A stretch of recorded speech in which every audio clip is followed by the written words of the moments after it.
Morigereria Mwaseneta Omochore kurwa sorongoriga rwagusi Essy Okenyuri okwana samagacho yebunge seneta se county ya Nairobi omubasorero nigo omweshimiwa Okenyuri arure okoboria gochia se serikali kwene kyabuna nkobekere emiroberio aboige byombe biri byokokora obotuki kwene kyabuna nkoringoria bire obokoreri ase chinyagitari che serikali nabo yochirikira ase chinsemo chiri cha informal settlement bune nchiremo yogocha koringoria ngana yaberege ko busengana yaberege kokagerwa nga nigo bonchoria bwa bana abake bogendreta ase chinseme chubuse child trafficking nigo bonanyara kobaga korwa busega kubwatoka enkwane yombasoro na goteba nigo obwango obotuki bwa bwango bobwenta gokoro kwene kyabune ngana iyo ne chiko nyara kobage kugikirwa na gotuguterwa.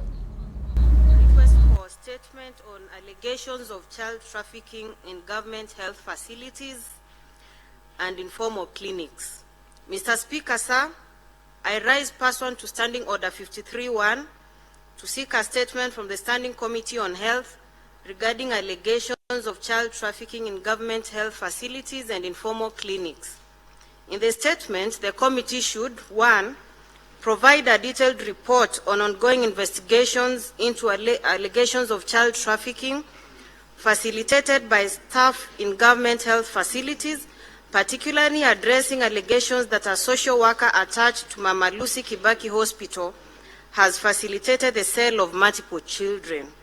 2, outline the disciplinary and legal actions taken against government employees found complicit in child trafficking cases and state the collaborative measures in place between law enforcement agencies, health authorities, and child protection services to dismantle these illegal operations.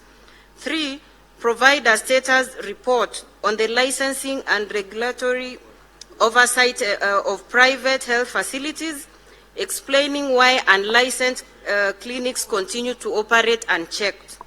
4, submit a list of licensed and unlicensed clinics in Kayole and other identified hotspots in informal settlements, outlining any actions being taken to shut down illegal clinics allegedly involved in child trafficking.